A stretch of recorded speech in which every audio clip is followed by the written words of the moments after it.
Hello and welcome to Poems On. This show is on the theme of sports, and it's the seventh show, I believe, of the third season. And my guests today are, the new guest is Matt W. Miller, and the returning guest is Brian Turner. And welcome. It's great to see you two. Hey, thanks for having us. We really appreciate it. Yeah, same here. It's great to be here. Believe me, it's my pleasure. I think we're going to enjoy ourselves, and we're certainly going to, it's going to be a little bit of an unusual program because there are people that don't even like sports that love poetry. So I think we're going to show them that the two are not in any way incompatible. So as the brand new guest to the show, Matt, if you would start us off, please. Right, What sure. you going to read? This poem.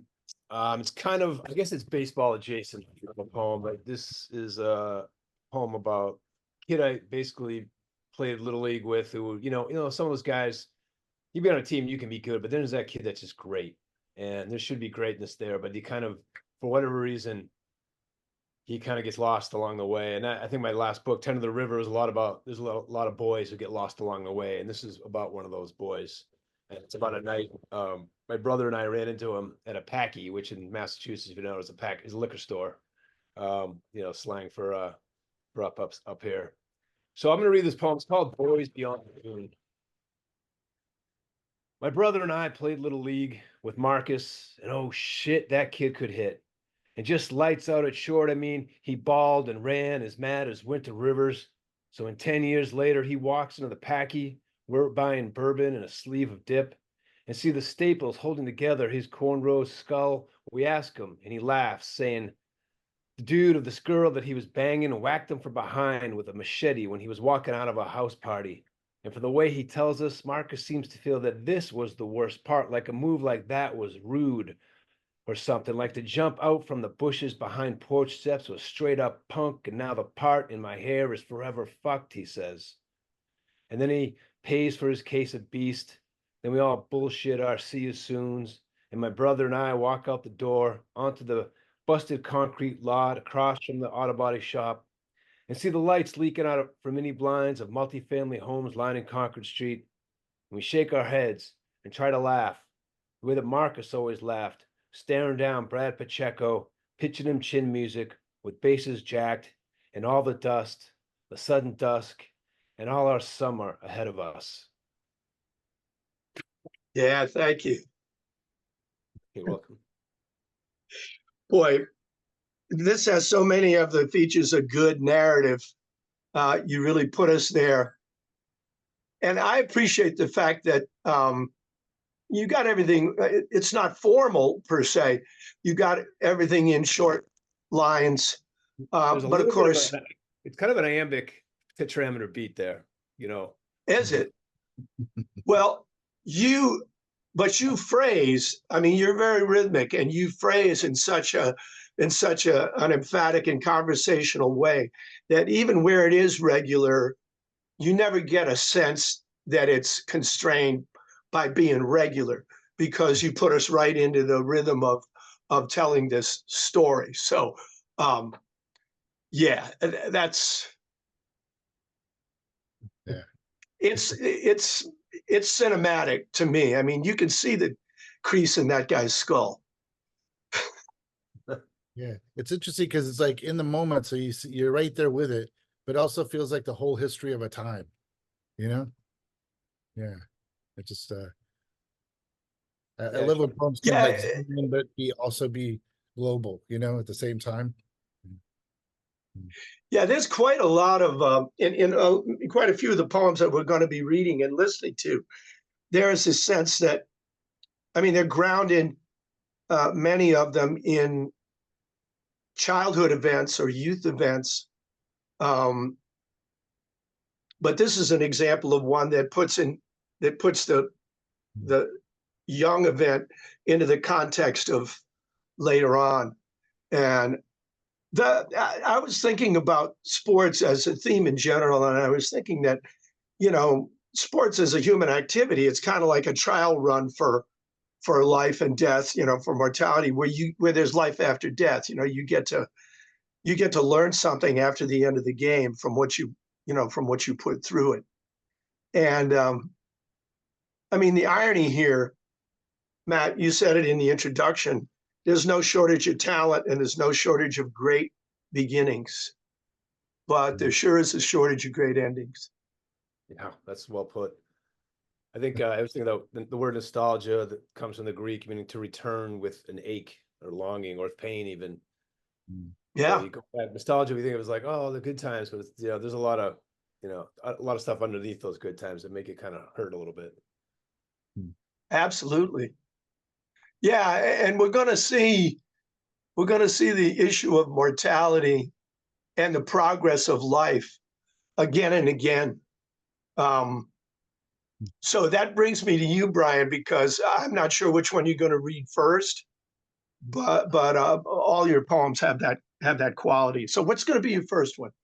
I think I'll read Fear because, Matt, that echoes off some of the stuff that was happening in that first poem of yours, because it kind of reminded me a bit of my brother. He was that kid. He was my younger brother, but he was better than the kids several grades ahead of us, And then, but he just seemed drawn to violence. He still does. He seems like somehow he's got this addiction to like, I don't know if it's an addiction, but yeah, well, you can see it. That's why I wrote this poem, was trying to figure it out. But also I was trying to think about violence in the game. And, I never knew. I remember finding this one fact about why they throw the ball out, like playing baseball and the ball scuffs in the dirt, and that's when I looked it up, I was just astounded by the history of it, of why they still do it. It started way back in the day when the game was still young. So those two things kind of came together, sort of a fact about the game, and then my brother and his love of the game, but his love of drugs and pain more. Or I don't know if love is the right word, but his being drawn to it, yeah. So it's called Fear, and it starts with a Babe Ruth quote, which it's interesting. I've never actually heard any quotes from him.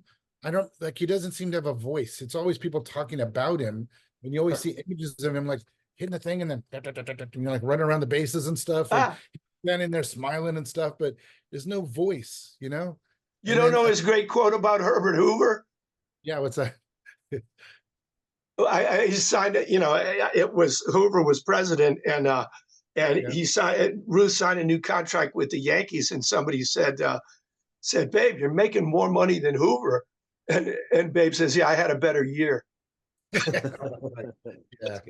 Yeah. We always think of but I think that might be the only quote I've ever heard from him. The one you just said, Yeah, we think of Gehrig. We always have his speech in our head. Today I consider myself the greatest, but yeah, Ruth, you never really hear anything from. Yeah, but at one point he said, "I swing big with everything I've got. I hit big or I miss big. I like to live as big as I can." Which I wonder if that was I don't know. I wonder if he thought the same way like that as a child, or if he, fame brought him into that sort of consciousness. But it's called Fear. Let me tell you, an inside pitch can alter your life. Just ask any hitter with a shattered jawbone, busted kneecap, or broken knuckles. It's been like this throughout the game. A century ago, with Ray Chapman in the box, the submariner for the Yankees, Carl Mays, rocked back, coiling into himself like tempered steel, then seemed to scrape the stitched globe of the ball across the grid of the mound as he threw. The way my brother and I stones the moonlit surface of Hensley Lake, or out on the gravel drive at home, pitching flattened stones with a snap and twist so they rose in curving arcs that buckled each other's knees and sent us stumbling back cursing as each stone whizzed past. It was a practice in the fundamentals of fear, a practice I never mastered, not even close. But my little brother, he thrived on it. The years breaking his teeth, breaking his nose, breaking bones. The batter's box become the whole world. The way he punched a CHP officer in a dirt lot off the freeway in Anaheim. The way two men cracked his kneecaps with a baseball bat in San Jose and laughed about it afterwards. And he laughed about it afterwards, saying, what else are you going to do? That all you got? As if life were nothing more than a repetition of violence, with baseball elevating it all to an art form, a combination of speed and power and grace, the sport he was good at, good enough to play in the minors, maybe. He was that good. But he was better at taking drugs, and still is, numbing the pain, I think, separating himself from it until the fog rolls in deep in the San Joaquin Valley, erasing everything. And I don't know what to make of it all. I can't seem to get the image out of my head, as I'm reminded of it with every game I watch. Maybe it's the same for you. You ever notice how they switch the ball anytime it hits the dirt to cast out the scuffed for the new? That's because of what happened to Ray Chapman at the Polo Grounds on August 16th, 1920, bottom of the fifth, when Mays took the sign, then reached down almost as if dunking that ball into the midnight waters of Hensley Lake, the same lake where I would eventually pour the ashes of my best friend after a year-long battle with cancer.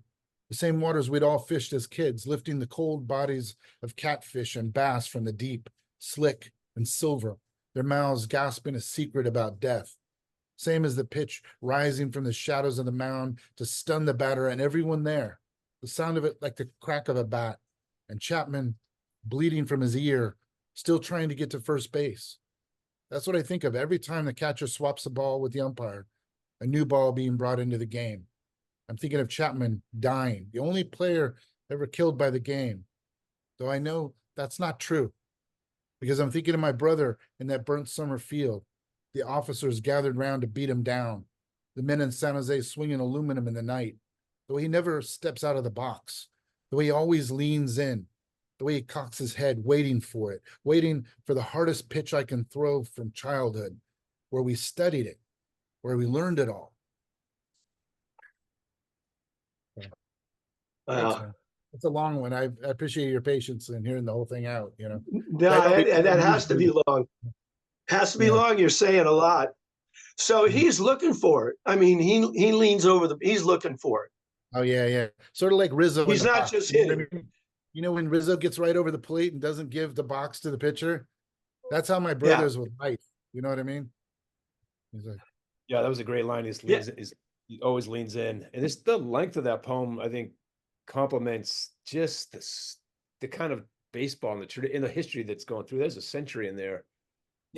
History and the games, you're letting it play out like a 9-inning game is supposed to be played out, long throws, late, those lazy long days of summer. I just kind of, and then also this insidious thing underneath it, this hurt and darkness.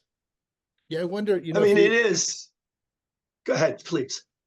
I was wondering if we had the time to do some kind of retrospective, we could see hundreds of poems about sports. If we would see if certain sports were longer like that, because baseball is such a conversational game, you know what I mean? And the nature of it. Yeah. What I was going to say was what's often said about baseball is that it's not timed.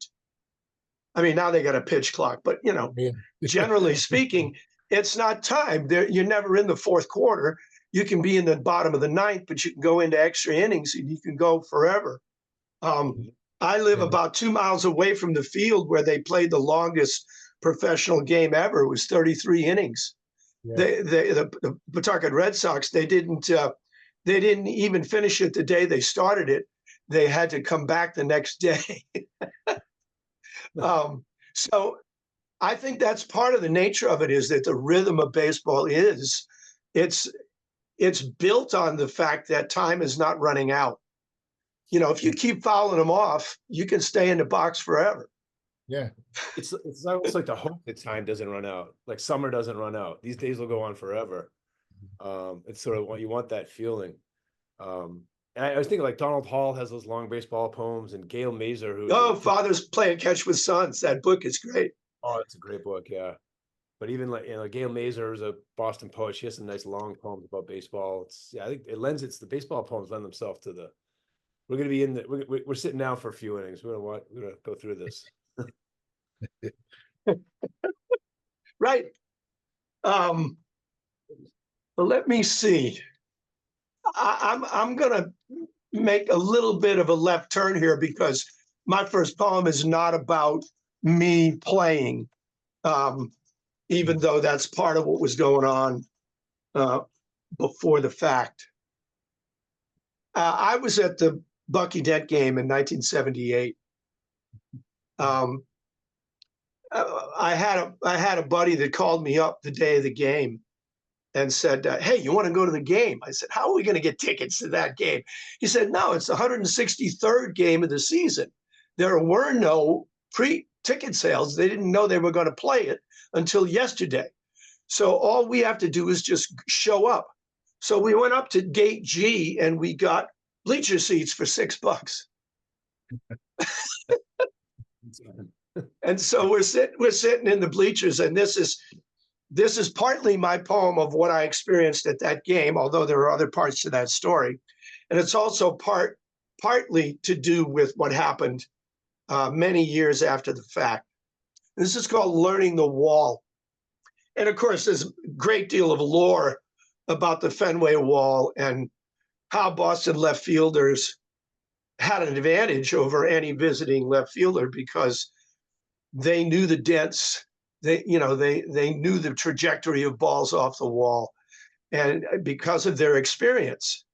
And so a lot of people forget that Carl Yastrzemski, who played left field there for many, many, many, many years, was not playing left field by 1978.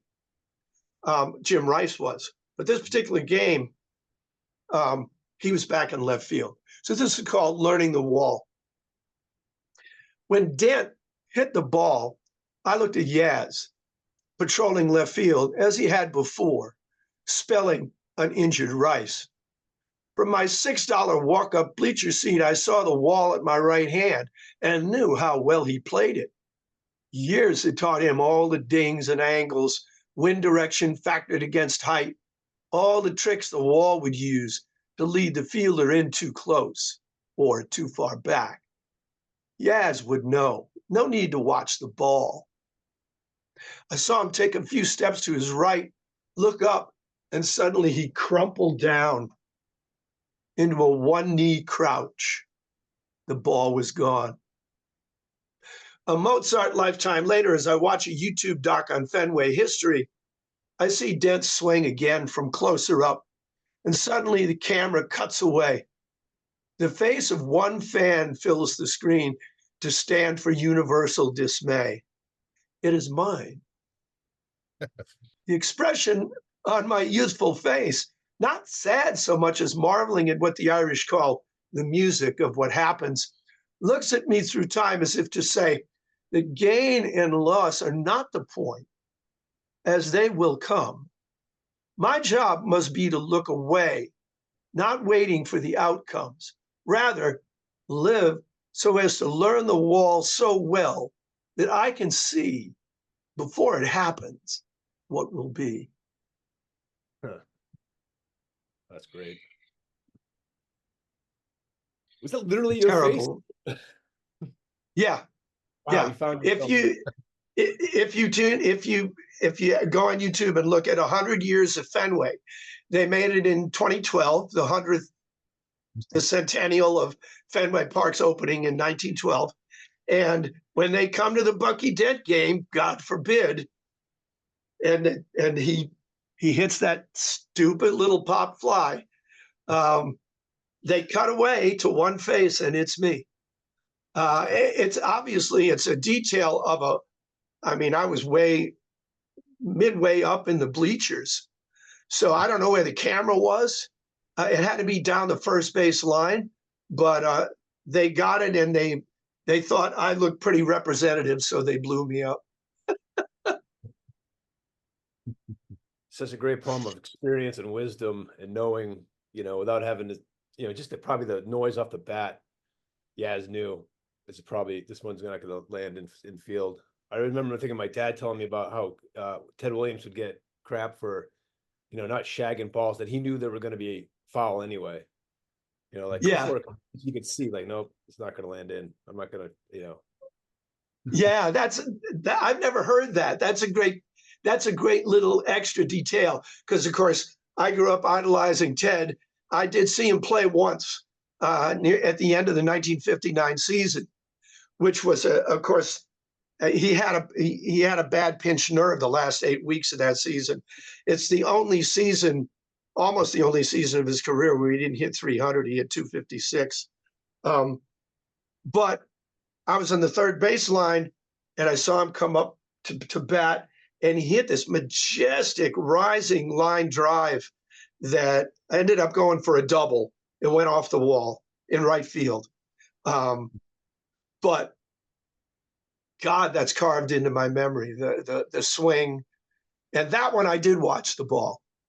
But later I knew more about the game, and I thought, it's not about why everybody in the park is watching the ball, but I'm not. I'm going to watch the only guy that knows where it's going. Yeah. Already. So, yeah. Now I try to pull it into a kind of a words of wisdom about how to live, but of course, the actual parallel for the lesson in life is a little harder to learn. You know, to not look at what's actually happening, but to look beyond it, to what else it can mean. And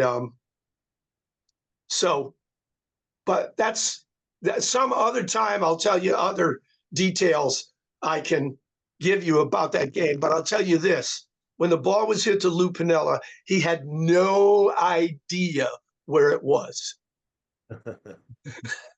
He was about 40 feet in front of me in right field. And when the ball was hit, he went, you can't see on the screen, but he put both his hands out straight. He's just like looking.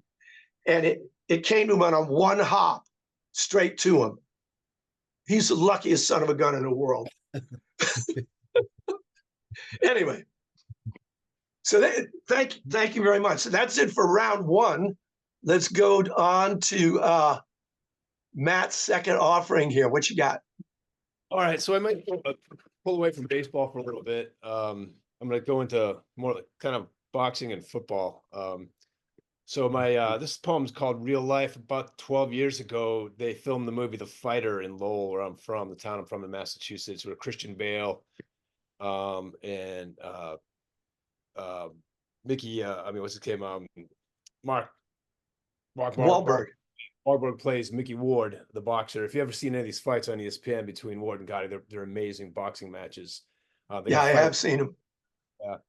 But it was a big deal for the town because he's a hero, and then the Hollywood's filming there, and these people in the movie are extras, and one of the guys who was an extra was a cop in town who I played football with, and he was actually sort of playing a cop, and his father had been a cop in Lowell 20-something years, 5 years before that, and had actually been a part of the guys that broke Mickey Ward's hand at one point in an arrest because of his brother, and but then my friend, this guy I grew up with. He got a little shattered. He had some problems with drugs and alcohol too, and he ended up killing somebody one night. And I just didn't want that story to be his only story, or any of our stories to be the worst moments of our lives, to define our whole lives, and some redemption somewhere along the way. And because all I can remember when I think I was in Ireland, and I saw the news come over, like the internet about him, and I was like, just all I could see was him in the end zone, waiting for someone to throw him the ball. And I was like, just felt that moment, like that's what he's waiting, So I don't name him in this poem, but I do name the person that was killed, because I felt like that needed a reckoning too. And I read this poem one time, and somebody stood up in the back of the audience and said, thank you for saying his name. I was his teacher in middle school, this guy, Brian Pollock. Wow. At first I thought he was like, oh, he's mad at me because I brought up the name. He's like, no, thank you. He was a beautiful guy, and I'm glad that he hasn't been forgotten. So that was more important that I read that name. Then you can find out who the person I grew up with is, but I didn't think that was as key. But I'll read the poem. It's called Real Life. In The Fighter, Wahlberg plays a welterweight from Lowell named Mickey Ward, and Mickey one night, sticking up for his crackhead half-brother Dickie, played by Christian Bale, gets his right hand busted by the cops, just like in real life. In the film, one of the cops is played by the real-life son of one of the cops, and he was, for his time, a cop in Lowell. I played football with him in high school. I can still see him all alone in the end zone after our tunnel vision QB threw it to me again on a tight end drag for a short gain. Great to see him play his dad, though I heard there were issues between them. And then to see him grin into the camera during those closing credit shots of the town and people. Hollywood had come to us to find a hero. And though I never met Mickey, I saw him once at the gym. A few years later, well after the cameras tied out of town, after Bale had made his Oscar speech, Dickie got popped again for stealing and dealing. And the cop I played ball with drove home one night, so ripped he never saw the SUV as he veered across Route 110 in Methuen. A man named Bryant Paula died instantly. The cop, the boy I knew, was arrested. He wept in court, asked to be punished, and went to jail. And none of this has anything to do with the movies, except that maybe everything has to do with the movies. As we run alone into an October end zone, arms flailing, hoping someone will see that we are more than our falling action, more than the soft light flickering against the dark. Yeah, thank you. Boy, that's the image, isn't it? Of waving your arms alone in the end zone, and the QB doesn't see you because he's locked into a 4-yard gain to some guy like you. Well, seeing and not seeing, sort of like the last home, you know? He likes throwing to you because he knows you're going to catch it. So, but yeah, how many of us know this feeling of being, I'm ready, that success is here, and yet it passes by. And yeah, if you were going to say something, Brian, go ahead. I have something else, but I'll hold it for a sec. I just love the ending of the poem. It was so, felt so redemptive and celebratory too. Like, you know, seeing this person. So it's and even if you hadn't said what you said just before the poem, we contextualize some of it. Just it's there in the poem, you know. Without, yeah, it's so hard to write a poem that's about pain and then find some sweetness at the end that doesn't feel like saccharine or something. You know what I mean? Yeah, yeah. Yeah. Here. Yeah, the right next to the last part of the poem, that the guy that you knew, this one line this is just a wonderful line. And of course, you couldn't have written it if it weren't true, really. He wept in court, asked to be punished, and went to jail. I mean, this shows remorse in such a, I mean, it says everything about the character of this guy. Mm-hmm. This is a terrible outcome, but with a total absence of malicious intent. It's a true accident, you know, and the victim is still dead, but we feel like we know this guy. 100 people in this situation, one line like this could not possibly describe what the other 99 people would have said in court. I mean, that character, it really shows character. Just one other little thing I wanted to say, because we haven't talked too much about technique, but you're going to do this in one of your other poems a lot more than you did in this poem, Matt. But in this particular one, the way that you're comfortable repurposing words a little bit to the left or right of the way that they're normally used. So the way you use the word tided is just terrific. You know, I've got to go back and look at it. Well, after the cameras tided out of town. I mean, that one word describes that whole dynamic, the whole history of the movies are coming to town, that the lights are shining. Where'd they go? They were here yesterday. What the hell happened? And I mean, that's it. The tide comes in, the tide goes out. It's just a beautiful word choice. And like I said, I don't think I've ever heard that word used in exactly this kind of way, in exactly this kind of context, but it's perfectly understandable. You know, it's like whatever license you had to exercise to use it was completely warranted because of how effective it is to me. Sometimes you're making like a leap of faith because it sounds right to you, but it may not make sense. But I'm like, God, this is kind of what the sound I'm going for, an image. And yeah, and there's another poem you're going to read where you do it a lot, and I'll save my comments for them. But yeah, I appreciate that. I like that because it's fresh, and it's a tricky thing because you can overdo it. Yeah, I think but you don't. I worry about it becoming sticky, and that's what you like. Okay, you like when you verb right. every night and everything. Like I stop, you know. Yeah. Well, one of my favorite sayings, and it goes back to what both of you guys have said about guys you played ball with when they were young that had a lot of talent, and I say it about musicians that I know or worked with often, and that is there is no shortage of talent in the world, but there is a shortage of taste and luck. Yeah. And taste is what you have to ally with your talent when you make a call on a word like that. And so you're right, it can be sticky, but not if you have good taste. So kudos.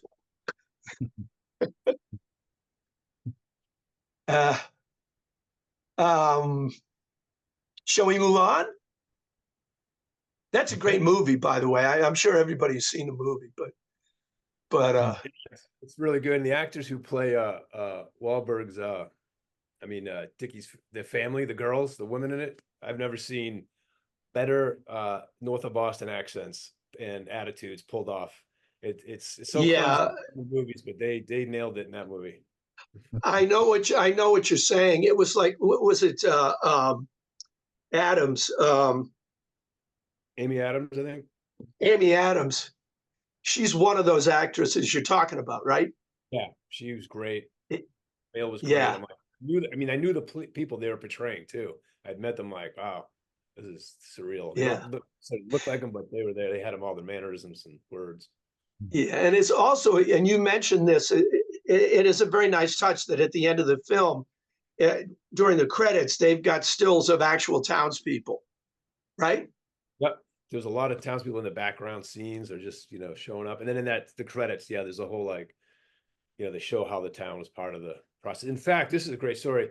The guy who plays Mickey Ward's boxing coach, Mickey O'Keefe, he was the real guy was a cop in town. He's the head chief of police in Lowell, Mickey O'Keefe, and they couldn't find someone to play the part, so they had the real Mickey O'Keefe just standing in while they were looking for a person. Finally, they said, "Mickey, why don't you just do it?" And so Mickey O'Keefe, whose wife Donna still works at the Owl Diner downtown, the former chief of police, whose sons I played football with, who's one of his sons I tried to set up my now wife with back in high school. He actually played himself in it. Mickey O'Keefe. It was a great job. That is a great story. Wow. What's the name of the diner? What's that? What's the name of the diner? The Owl, the Four Sisters Owl Diner. It's like an old train car Worcester style diner. I'm gonna come to Boston in the fall, so I'm gonna see if I can I'd love to try to make a trip over there. Oh man, it's a great place. Yeah. Wow. Yeah, thanks. That's good. Again, narrative, really great narrative chops, because again, you really put us, you put us there. And what details a person chooses to make something come alive. There really isn't anywhere you can go to learn how to make those choices, but people that make good choices, they've got it. And you really do that well. So I as somebody that writes a lot of narrative poetry, I admire that when I see it so well done. So again, kudos. Brian, you going to follow that? I'm sorry, go ahead. Impossible to, but I was going to say, I was thinking, listen to your poems, Matt. It feels like one of the things I don't know how you do this when you read in front of people, but when I'm reading poems about my time in the military, for example, then they'll invite you up and you do the reading, and you're nowhere near where those poems came from when you first wrote them, and so, like, how do I put myself in the space of this poem all these nice people in the room, and it has nothing to do with combat or boxing or whatever it might be, you know. But I try to imagine in my mind some of the people in my squad sitting in the audience, and I try to read to them, because I kind of feel like I just think in my head, like, Really? if I can read to them and it's no bullshit to them, then it'll be no bullshit to anybody else in the room. You know what I mean?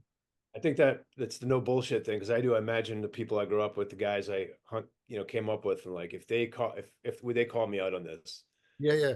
Well, that's what I was thinking when you were reading, because I was like, I could imagine these people in your poems being there, and it'd be no bullshit to them, you know. Just yeah, that's the best way I could put it. Like this, it feels real, you know.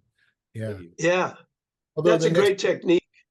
yeah, I'm about to Go read this ahead. poem, goes out on a limb, and I'm not sure. So my friends are like, dude, wait, what? No, this one goes out a little bit. We'll see. But it's called At the Warning Track, you know. I hope I'm not jumping in too fast. Is that right? No, not at all. Go, take your time. Do what you like. Okay. Oh, yeah. I'll just dive into the poem. At the Warning Track. Manny Sanguian slides his mask down, gives the sign, and to dive once more into the waters of the dead, so that he might swim deeper into the year 1972, where Clemente has fallen from the sky, engines on fire, the airplane exploding on impact with the moonless Atlantic, brutal, cold, final, and Clemente pulled into the deeper ocean, no longer a body. He is transformed wholly into the idea of himself, a story told by those sitting in the bleachers who gesture to Sanguian out in right field now, a man lost in a sea of grass, where one inning to the next, the ballpark fills up with water, and not one soul says a word about it, as each has their own dead to attend to mourn, to call out to dive down and recover, just as I have all along, swimming in fentanyl and fluids, the IVs hanging over the last day of my brother's life, the hospice nurses checking their tanks and gauges, guiding me into the water year after year, saying, pay no attention to the pilot fish or remora, the hunger of requiem sharks. You must focus on the fathoms below and wait for the dead to greet you, each in their own good time. Wow. Yeah. That went pretty quickly. You go just boom right off into the weird. You know what I mean? It doesn't wait till Well, like you know, it's funny. I made a comment before we got started about how sports are a kind of a trial run for life and death, except there's life after death, where you can learn from what from what happened to you within the game. But of course, when Clemente died, it was in the off season. You know, it was on New Year's Eve in 72. It was the final day of the year that became his final season. And it was such a shock. And it kind of points up that when the issue of actual death comes up, it cuts through all of the other mechanisms that we create to try to get close to the experience without experiencing it. And so I think that the language that you use here about going down deeper, given that he died in that plane crash coming out of Puerto Rico on the way to Nicaragua. He didn't get very far away from Puerto Rico. It's no, go ahead. He's not like a humanitarian mission of sorts. Yeah, he had been instrumental in trying. There'd been an earthquake in Nicaragua a couple of months earlier, and he'd been instrumental in raising funds for relief aid. And then there was something that went wrong, and it was found out that somebody was skimming off the money that he raised, and so he just said, "I'm going in person," and that's why he was on the flight. And but the use. When I first read this a few times, the first time I read it, Sanguian's Mask, it simultaneously the catcher's mask that he wore before they sent him out to right field in 73 because Clemente was dead. Yeah. And the diving mask that he's using to go down into the depths. And so to me, those images just lock together. And the way that you say he's like lost out in this sea of green of this grass, and then you take the imagery into the depths. And you're right, it kind of goes out there, but to me, it's knit together. The imagery knits it together in a way that really works. The only part that I was confused by was the dedication. What did I dedicate to? How to do that? I don't remember. Brian Voigt. Oh, that's my. He's I say my brother in the poem, but he was my best friend, but he's more brother than best friend even. You know, he lived across the street from me since I was 7 years old. We were born 4 days apart. We had the same first name. Wow. And he was in the bands that I was in through my 20s and all that, but he died of cancer in 2012. And so the fentanyl, the drugs that they were giving him for pain and stuff, you know. And so okay, that was my only question, because it was clear he was the character to whom it was dedicated, but I couldn't make the names match up. Yeah, you know, I wrote a book called The Change Up, and I made this. I challenged myself to try to write a book of baseball poems, and so I wrote a manuscript of them, and this is one of them in that. And so I can tell now. That's a great question, because I can see in the manuscript it was more clear who he was and what had happened. So by the time we got to this poem, it made sense, you know, without having to. Yeah. That's well. So you have a whole book. You could do 5 of these shows. Yeah, no, we don't want that though. You know what I mean? It's like, but I cherry picked a few of them didn't make the final cut for the book. I ended up, you know, it being, I think 3 baseball poems made it into 2 different books, you know, but I still have this dream of writing a book of baseball poems that really stands up. But I got to keep at it, you know, keep going out to the diamond. I got to take more infield practice, you know, so. Well, years ago, this is maybe 15 years ago, I had, there was a series of books called Fenway Fiction, and then there was Further Fenway Fiction, and then there was Final Fenway Fiction. And they were anthologies of sports writing. And in Further Fenway Fiction, I had a poem. And then in Final Fenway Fiction, I had a short story about the 4th game of the Red Sox-Yankees series when the Red Sox began their big turnaround. And those were interesting books because they were not just about baseball, they were Boston-centric. So there's 3 whole books of short stories, and there's one of them has a 1-act play in it. There's quite a lot of interesting baseball writing in Fenway Fiction. If you check it out, it's worth looking up. Although they're long, I think they're still in print. They're long gone in the rear view at this point. It's been at least 10, 12 years since the last one came out. But anyway, I have to admit, like, I hope I haven't snuck in surreptitiously, because, like, you know, I should say to you, like, I'm a Yankees fan, so. I know. But my grandfather, right before World War II, he was living, his family had moved during the Great Depression before World War II from California from Arkansas to California. So he learned baseball like in cow pastures and stuff, right? And then he moved to San Francisco, and he was a paper boy, went to high school, but then he started playing, and he was trying out for the San Francisco Seals, and he was trying to become and then the war broke out, and he joined the Marine Corps and fought in the Pacific.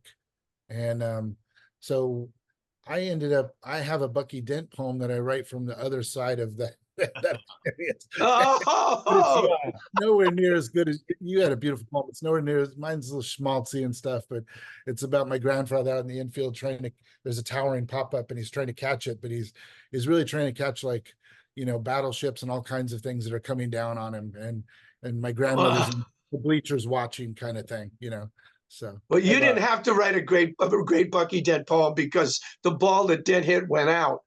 So I'm working on, I don't know if this will be an essay or a poem, but like, and I've been working on it for 20 years now because of 2004, but it was an essay first. But My grandmother was born in 1918, the last time the Red Sox had won a World Series before that, and Yeah.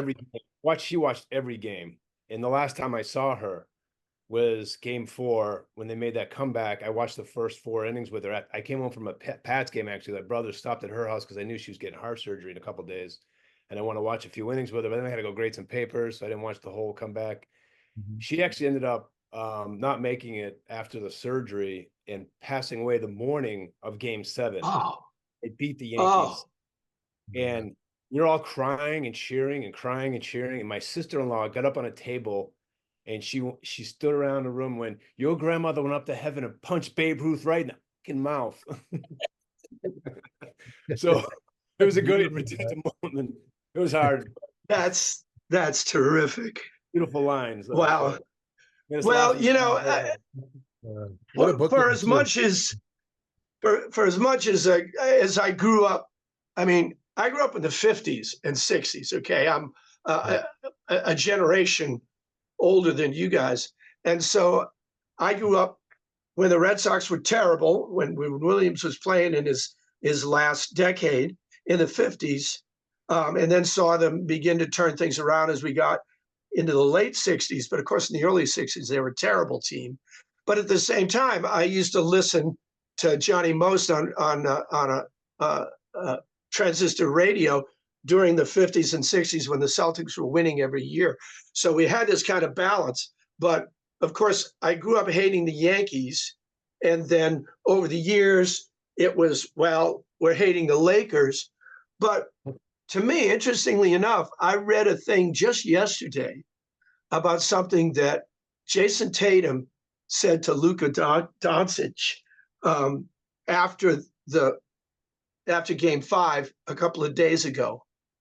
And, you know, they embraced on the court, and Tatum said, "You brought out the best in me." Yeah.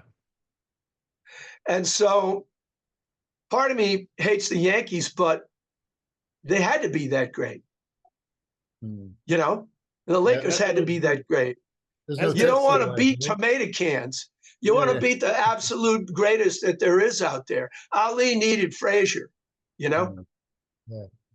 Yeah, you know, I was in Thailand, and my wife and I, we went to see a Muay Thai bout. There was a championship festival, and there was like a 10 rounds or 10 bouts that night. And the final one was with there's an up-and-coming fighter up against the old champion, right? And I don't know if you've been to these before. We were ringside, right? And like there's some musicians there that they would play along to the fight, and they would raise the tempo of the music as the fight got intense, or they would get lower. Really? Backing off a bit, you know? And then at the end of the fight, the young fighter kicked the old fighter in the head, knocked him out, right? He runs over from the other side of the ring to the corner where we are and jumps up. And I have a photo of him up on his feet are on the lower rung, and he's got that champion, like, just like, you know, I've done it. Like, he's reached that peak, you know, he beat the champion, you know, he's now the champion, all that, you know.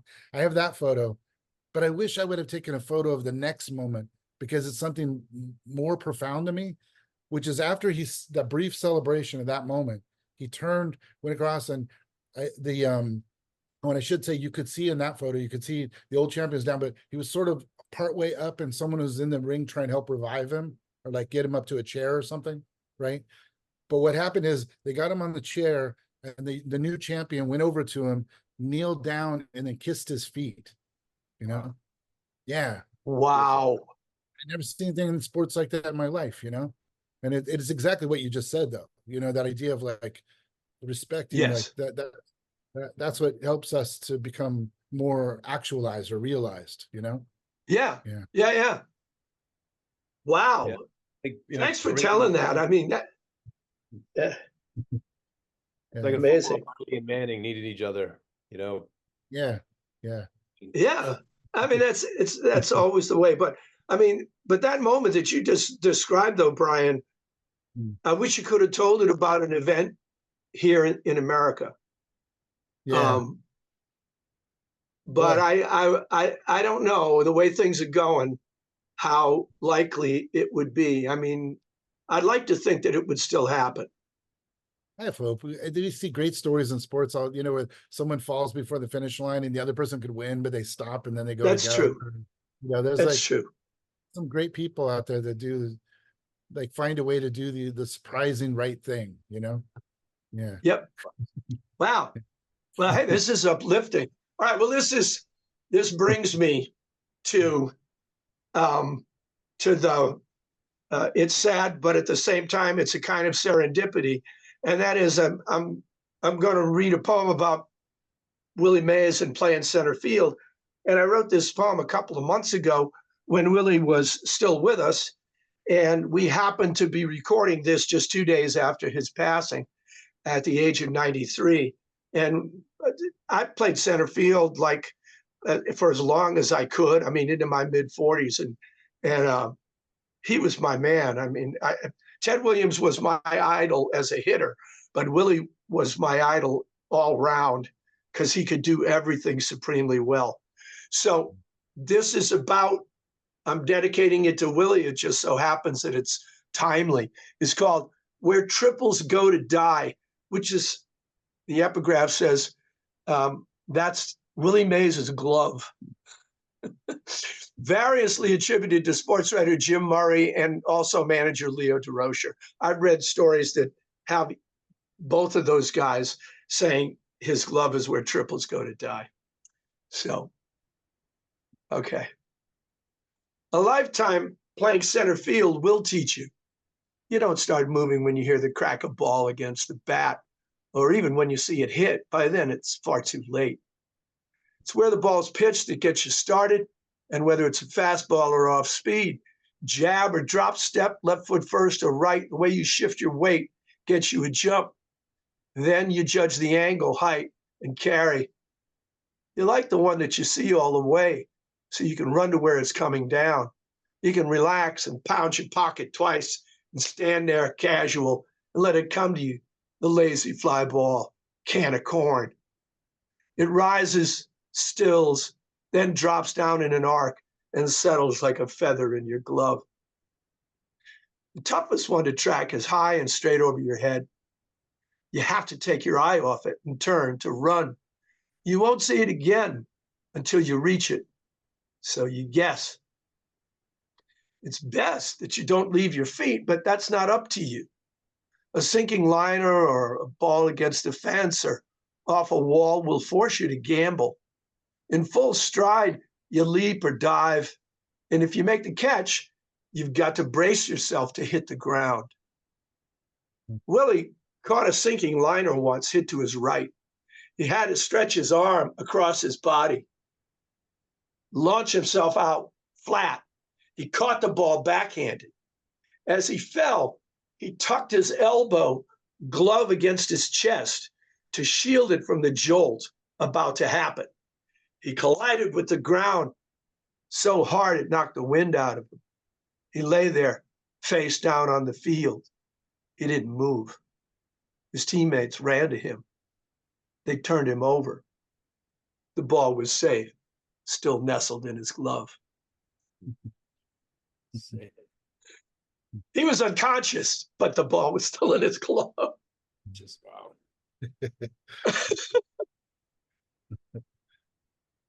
Yeah.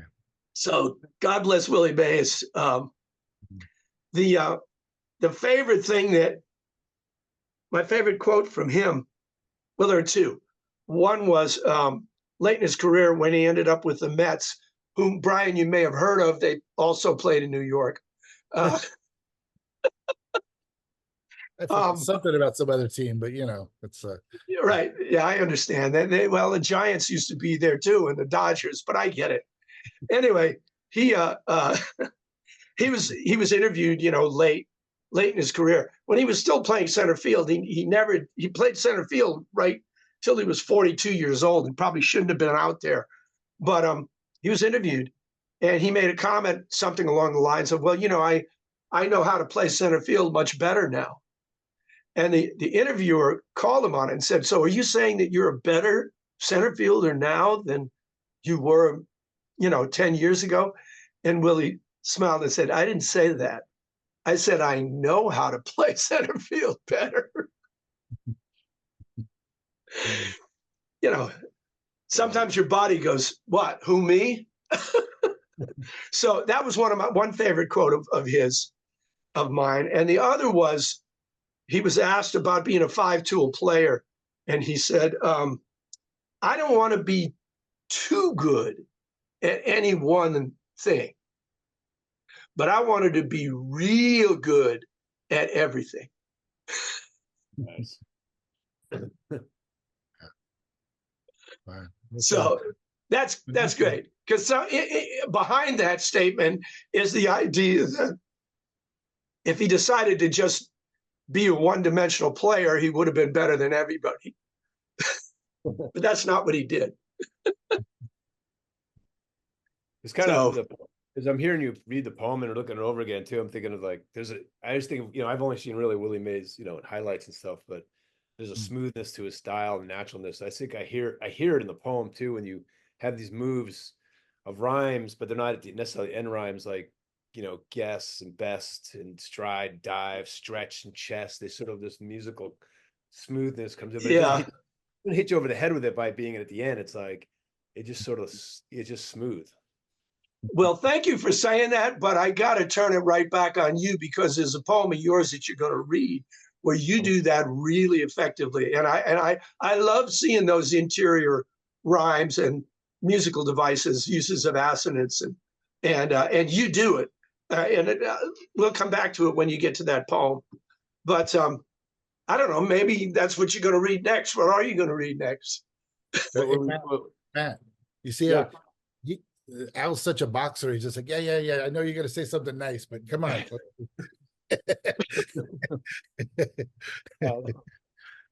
Can't get any shots in. Nice shots. Well, if I guess I'm going to go next, I was thinking about going more a little non-traditional sport, and going into a winter sport that my friends and I used to play, I guess. And actually, I'm thinking I wrote this. I was working with Evan Boland at Stanford this, and I think I was reading Here Bullet at the time that I was writing this poem. I was deep in that book because Evan Boland had really suggested we all read it, dive into it. And I think you've been reading for us there at Stanford and stuff. And so I feel, for some reason, I always think back to this point. I know what I was reading at that time, and I think Here Bullet was in there. Did she ever use the word assiduous with you at all? Did you ever hear her say assiduous? Yes. She always said assiduous all the time. It's like, I like people who are assiduous. And yeah. She was great. Yeah, she's wonderful. Yeah. You got to study with her though. Wow. Yeah, it was amazing. Yeah, she was so wonderful. And this poem is about my friends and I. We would, in the winter during blizzards when no one else is out except trucks, plowing the streets, we would tie ropes to the back of pickup trucks and drag ourselves around as fast as we could without getting killed, and then try to buck each other off so you'd be the next one to go. And it was really stupid. And we'd have beers in the back of the pickup that we, either fake ID'd or what we call low lifing, which is to get an older person to go in and buy it for you if you gave them some money on their way in. And it was sort of about so this book comes from the book Club Icarus, and it's we were in our Icarian moments back then. We didn't think nothing could happen to us. We were indestructible because we were boys, and that was the thing. But this is the games we had played because we didn't have skis and snowboards or lift ski passes and stuff. So we would do this stuff. I don't know if you guys know the poet Jill McDonough down in Boston, but she would she calls this this is like a Lowell Birches. This is like your version of Robert Frost and Birches, but you guys are hanging from trucks. But with trucks. So I'll read this one. It's called Tuggin'. I haven't read this in a while. And this is what we call this game, Tuggin'. Whenever a nor'easter dumps snow all night on top of town, there'd be no one in the streets except slow groaning plows and us in pickups, low gearing over uncleared roads and lots, low life cases of beer sliding in the bed between our boots as we watch whose ever turn it was get dragged through drifts from 50 feet of rope tied around the trailer hitch. Chancing speed bumps and potholes, you hold on as the truck sped and turned as your body rolled and skipped along streets no longer nameable. Legs flailed, cold and soggy, teeth gritted a breath above asphalt while your buddies hooted in the back of the truck, icy cans in their gloved hands, lips swollen with road rash and skull. The driver, always next to go, would open it up to buck you. He'd hard cut the wheel, swinging you from one buried curb to another. Or he'd just crush down on the brakes. You'd slide towards slack in the shine of taillights and fender, skidding almost under the black rusted axles and manifolds, rolling away in time from a skull pop of tires. All because boys in winter won't suffer death. Then a steel-hearted tug as the truck started up again, as your shoulders yanked it just short of snapping. And if you held on, your time was up, as the driver fishtailed and cast you across the covered concrete to bury you in a 6-foot bank of snow, everyone cackling, blood electric, all the pieces of your face inches away from the hydrant you wouldn't see till spring. Again, the immediacy. What? So if I am picturing this right, you're in a prone position, holding onto the rope. You're being dragged on your belly. We started with like, or are you on your feet? We were on our bellies because you start on your feet and you get pulled. And then we try to use tubes or sleds, but they would get destroyed. And next thing you know, the snow was just deep enough that you could drag, and maybe you take your belt off so the buckle wouldn't dig into you. And we'd be going 30 miles an hour sometimes, 25, 35 miles an hour. And then, hard cutting and avoiding the cops and plows who are out in the streets. And it was pretty stupid. But it passed the time. Okay, so that explains, that's kind of the way I pictured it. And the image that I have in my mind's eye is essentially the image that I saw in a million Western movies in the 50s, where you know where I'm going with this, where there's an attack, and the Cherokee Brave gets shot and he falls off his Pinto, but he's still holding the reins and he's being dragged. Yep. And so you're seeing these people on their stomachs being dragged on the ground behind a horse. That was the image that I got of this. Yeah, like Indiana Jones dragging behind the truck with the ark in it, and Raiders of the Lost Ark. But yeah, like belt on your belly. I guess that's a more that's a more pertinent modern reference. That's where Spielberg got it from the Western. So Yeah.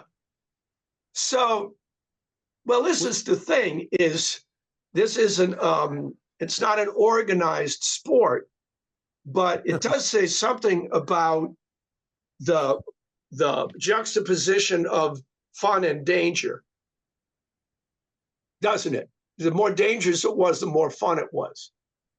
Is that fair to say? I think there's something to that, just the risk of it and just heightens the electricity of it. Yeah. And my other question is, was this a strictly a boy thing? Not necessarily always. It started off the way, but then once in a while a girl will be with us. Karen Zaharakis, big shout out to her. She'd be out there in the truck with us too, doing it. And just really, almost one time she yelled out just before someone rolled over her head. I swear to God, like she was so little, like if someone was backing up, we're like no, don't back up. She's like, stop. I thought someone almost backed up over her. I don't know how we made it through this. We did it more than once too. It was a few times. We're like, I'd come home from college, my brother would be doing it. My little brothers would be doing it. I'm like, oh my God, this is a bad tradition. And that line, what's that line? It's boys in winter won't suffer death. Won't suffer death, yeah. It's like, man, I'd kill to have a line like that, man. That's just yeah. And also I was reminded as you're reading in this particular poem, I hope this is everybody, when you compare something, sometimes people are like, oh, it's good or bad. Or I don't mean it, and I mean it in the best way. Like there's like a real jazz feel to like some of the voicings. I don't know if that's because I'm thinking like I've listened a lot to recordings from the 60s of like San Francisco's poetry scene. I think like Kenneth Fletcher, people like that. That scene that came up out of there. There's like a jazz kind of feel that kind of yeah. That's but really, yeah. He's from Lowell. I grew up on there's a lot of Kerouac because he's from Lowell. Yeah. So I would listen to Ginsberg, Kerouac, like just the way those incantations, the way those poets in the 60s. And then there's and the way you read it, the way you read it works with that too, because you've got that intonation where you'll hold a word, you know, when you get to the end of the line. It's, of course, you don't read that on the page, but that fits with it for sure. And I'm wondering too, like this poem reminds me of a little bit. It's a completely different world, but Midwestern poet B.H. Fairchild, who's one of my favorites all time, right? You know, and that that poem has about where they go out with the car and they try to roll the cars. Yes. Yeah. I hadn't, you know, that one. Yeah. I hadn't read that poem before I wrote that poem, but when I read his poem, I was like, geez, that is a perfect, just amazing. No. These are cousins. You know what I mean? It's like but it's such an insane poem. And he actually ended up, I had never met him before that. He actually blurbing this book, you know, after I gave it to him, which is nice, but I hadn't met him yet. But that poem is incredible. That car flipping poem where they just speed up and hit the turn and they just flip the cars on purpose. I was like, what? Well, if you allow me, I'd love to be able to take your poem and his poem and use that in workshops in the future. And like, you know, sometimes you pair a couple and then have people try to see if they can write something about the, you know, some dangerous thing that they did, you know. We used to do, it was nothing near dangerous like that, but I mean, very minimal. I'm sure you did this too, actually. You know, you take your bicycles, a little, whatever bike you had. My younger brother I talked about earlier was just so much more adventurous than I was and a risk taker. And we had taken my dad had built a wooden bench to lift weights on, and we flipped it upside down to have to get lift, because we lived in flat land, you know. So then we made this long ramp, and then you just get as fast as you possibly go, and then, you know, get some air, right? So it's a pretty simple thing, nothing near as dangerous, but still. My brother, he got full speed, he's going, but then something clicked in like, this is a bad idea. And he clamped on the brakes, and I saw it from the side. So I was looking at the ramp from the side, watching him, you know, do his Evel Knievel or whatever.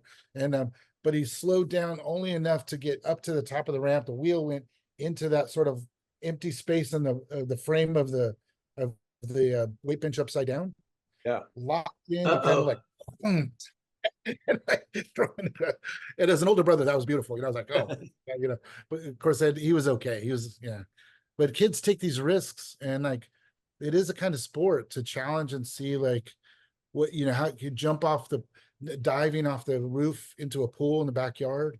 Yeah. This thing like nuts, you know, but this adrenaline rush or thrill that I would also get in baseball or soccer, you know, when you dive sideways as a goalkeeper to try to catch the ball, and you're airbound, and it's a matter of physics and timing and all this stuff to prevent some, you know, in your team. And there's so much loaded into the moment, you know. That's one of the reasons I'm drawn to sports, but also to writing about it, you know. Yeah. So when you're talking about having a younger brother, I'm an only child, so I don't have any siblings, but and my friends and I were not the daredevils that you guys were, but one of my two best friends had a younger brother, and there's something about the relationship between older and younger brothers. This guy was a very trusting soul, and we developed this game where we stood him up in front of, there was a car barn attached to the house where I lived, because my father was a superintendent of parks in Haverhill. Yeah. And so in the back of this car barn, there was a bank of windows, and there was also a pile of torn up tires. And so we got my friend's little brother to stand on top of the tires, because it brought his head just up level with the windows. So there were windows on either side of his head. And then we got on the other side of the lot, and the game was to see if we could break the windows without hitting him in the head. That sounds like now that's not saying anything particularly good about us, but him, he was so, it was like William Tell. He trusted us so completely that he stood there with a grin on his face. And we broke every window around his head, and we never hit him. Wow, that's crazy. But I still do not understand how it was possible for him to believe somehow that we were good enough to not hit him. And I asked him this question like 50 years later. I said, Bob, how the hell what were you thinking? You know, we were good, but I mean, what made you, and you didn't seem concerned at all. He said, I've thought about it and I don't have an answer. I don't know why I wasn't worried, but I wasn't. Little brothers are great. I had two little brothers, so they're always great for let them try it first, and if nothing happens, then you can try it. They were always wanted to please, and they were looking up to their like older brothers, and they didn't know better. So like, yeah, you try going down this skateboard ramp first. All right, does it work? Well, so you guys who have them, you've got material. I mean, you got stories you can tell as a result. Something it's a closed book to me, but I watch it with real interest, although it's a mystery. But it does sound like my brother only lived with me for a year. So then he lived away. So I was a pretty isolated childhood, but it sounds like both of you had like friends in the area too, like almost like secondary brothers, Yeah. Yes. Yeah. My two closest friends, that's what it was like. And also because my dad was a city worker and we lived on this park, which was like a 250-acre park with lakes and forests, and there was a pond we played hockey on. We had toboggans that they gave us in the wintertime. The city owned things. There was a whole program. We had like a playground that was exclusively ours, and we had a field that we could play baseball in. It wasn't made to be that, but it was just a natural thing where two roads diverged and there was a big field. So we had everything that we needed. And also it was in an era when we never, ever saw adults when we were playing, ever. Yeah. Same so here. we had to make up, we made up our own sports. Yeah, sure. But I mean, one day in my life, my dad came out and hit fly balls to my friends and me. That was it, once. The rest of the time, they left us alone. And so we learned a lot about justice. Yeah. How to referee yourselves and things like that. Yeah. We're too involved now. Yeah. I would say so. But I mean, there are more dangers now too. But that was a precious opportunity and we took it. So, okay, I don't want to let things go too far. So that was just Matt being dragged behind a truck. What have you got for us next, Brian? Obviously, you survived. It'll be Olympics. I think it's in Paris. They're going to do it. They're going to do it the Olympics this summer. Yeah, I've got a pretty long one here, I think, but it's in couplets, so maybe it's not as long as it looks, but don't worry about it. Got bullies and stuff like that. So it's called The Unwritten Code. Yes. At the end of the corridor, where concrete gives way to the grassy expanse of playground, the afternoon pours in harsh and flat, and I'm 11 again.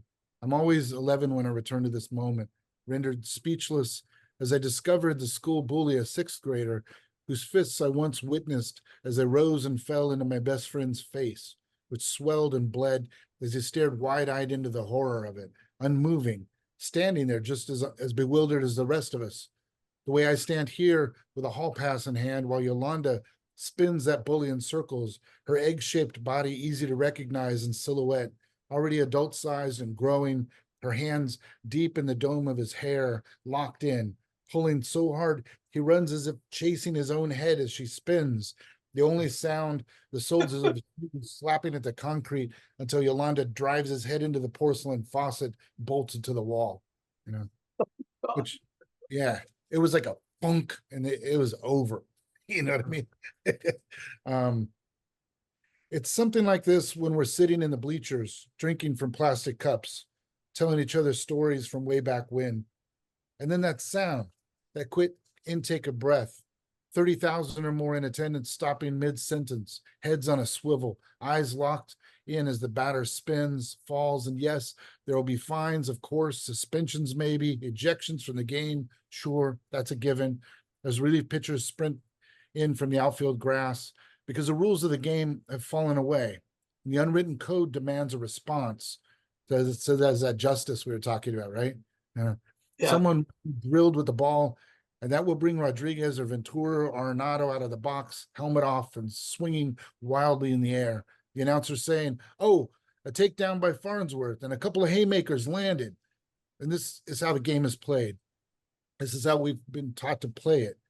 Though it's never made sense to me. Even when I stood at third, the relay cut off, no play at the bag. My glove on my thigh as a runner slid cleats up into me, knocking me off my feet. The bench is clearing. All of us in the adult league playing on a hard pan infield in Fresno, out by Roosevelt High School.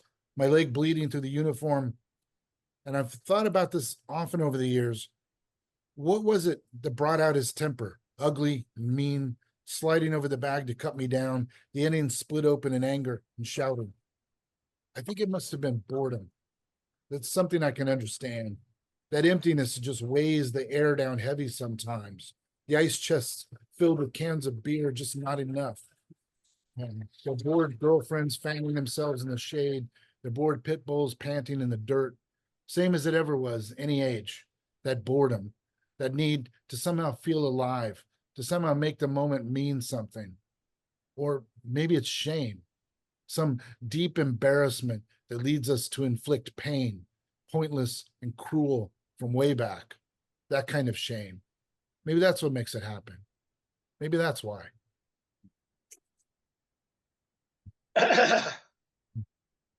Boy, that's some adult league. What kind of spikes is this guy wearing in this league? They were metal spikes. He took me out for them. I still have some, a little couple dents in. Yeah. I don't know what it was. I don't know what it was. I had long hair, so I was a stoner back then. I was playing this league, maybe just didn't like stoners or didn't like whatever. And there was, there were guys that spoke Spanish. There were like cowboy dudes. There were, there's like different sort of segregated, but they're all out there playing the game together. And I don't know, but I don't even know if he had time to think that about it. Just maybe it was an intentional thing because, when you're standing on the other side of the bag with your glove down, I wasn't faking. I wasn't deking him or nothing.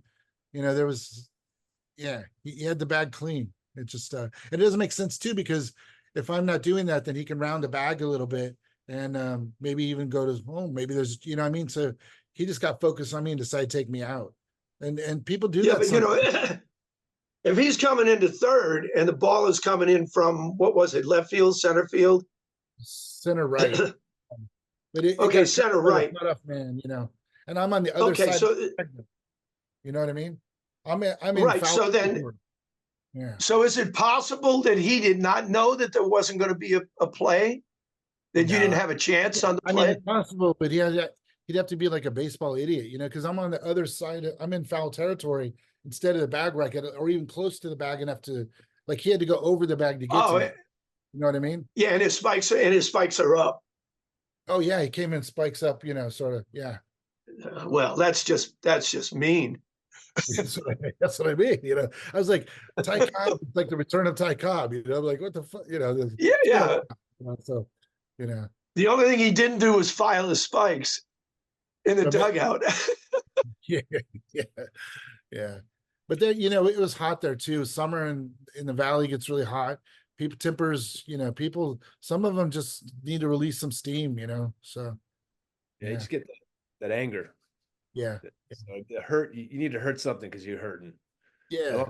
I love adult reflective voice looking back at that, sort of like empathetically, like, was it boredom? Was it shame? And just pulling back from the whole scene. It was really, wow, that poem does a lot.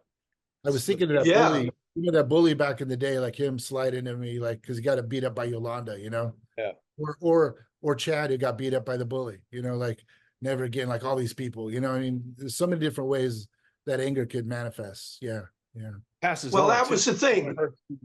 You got to go ahead. I would say it passes on. You get hurt. You want to put that hurt somewhere, and it's not always easy to find a place to put it. Yeah, exactly. Well, this is why there's 3 separate episodes in this poem. But there's a reason why there's 3 separate episodes. So it's not the two earlier bullying episodes fold into this, this one that happens later. So it does kind of make sense that then you become philosophical. You enlarge it, you enlarge the topic to why do we do this, to each other. Yeah. So what happened to you don't give us the gory details about the guy's head smashing into what is it, the faucet or what? Like in elementary The school, porcelain faucet. Yeah, it's a porcelain faucet. Those ones where you have like 3 spigots and you lean over and you drink from them, and several kids can drink at the same time. It's like a trough. I mean, like drove them in. It was like a thunk, and it was over. Like end of fight. You know what I mean? But watching him chase after his own head in a circle, it was beautiful. Because I feared this guy. I'd watched him beat up my best friend at the school. And he just kind of punked everybody. We were all kind of afraid of him. And then to just sort of see Yolanda school him quietly, like without anybody around. So there's no fanfare. If I hadn't just happened to see it, it just would have happened, and she would have went back to class, sat down, nobody knows. Wow. Yeah, I mean, this is really, look at these poems. They're about violence and danger and, aggression and just pure orneriness, meanness, which of course are all kinds of human behavior, but these are now put into these models. We usually think of sports as a scaled down model of human interaction, but boy, not that there's a sport about dragging a guy's by his hair or around in circles, but yeah, you really bring the schoolyard stuff. Both you guys bring the schoolyard stuff back with a, with I'll forget this vividness. Driving on the truck and sliding down the road, that's unforgettable. It's just like, yeah. And making your own sports too, like kids, that's a thing of childhood, Yeah. Yeah. Especially our childhood. Yeah. I don't know if my kids, like, everything is so adult oriented in his leagues, and it's like they don't have time to pick up sports that have, we don't have enough guys, so we have to change the rules. Oh, now it's a new sport. Yeah. Well, this is, I got a different poem that I'm not going to read today, but going back to making up your own games and making up your own sports, we had a game that was about as primitive as you could get. We had a little hill, and so we just play King of the Mountain when we were younger kids. And the whole idea was you get 6 or 8 kids and you just fight each other to get to the top of the mountain. And whenever you got to the top of the mountain, you got up there, and then immediately somebody would grab you and throw you down, and you'd be back at square one again. And the whole game was just everybody going up, getting thrown down, going up, getting thrown down. And it satisfied some kind of a need for struggle, for a moment of triumph, but really it's mostly struggle, because you never got to enjoy being a king of the mountain for too damn long. Most of the time you did that too. I mean, again, that was, I have a poem about it. I told a story about the game in class once at a co-ed class, and I had a girl in class that said, I don't understand why you fought each other. Why couldn't you just all invite each other to come up and stand together at the top of the hill? And I said to her, it would have been a better world if we could have done that. If you were running the world, we would have been better people, but we weren't. You're a capitalist. I guess we are, or maybe capitalism is just a subset of just being animals. Yeah, sort of primate. Yeah, that's what we are. Yeah, Yeah, I mean, well, all right. So I got to jump to this, because this is one of the peak moments of my life. It's not a very long poem. It wasn't a very long moment, but it was peak. It's called Flaming Youth. It took place when I was playing in I was about 26 or 27, so I was young enough to make this a possibility. And I was just playing in just a regular softball game that we used to play, a whole bunch of young people. And I was playing center field, and a guy hit a ball so far over my head, you know right away you're not going to catch it. But when you, and it's in the poem, what are you going to do? You run. So, flaming youth. I cannot explain how this happened, but it happened. Crack of the bat. I know I'll never catch it. Turn and take off. Straight back in deep center. No fence on this field. The only hope is pick it off the ground and hit the cut. Stride after stride, I go head down, speed blind. Hopeless, I know, stride after stride. I throw my arm up straight, glove open, backhand turned. Ball smacks dead on, 0 in the pocket. Did not see it. I don't know why I put my hand up when I put it up. I don't know why I put my hand up where I put it up. Did not see it. But it found me.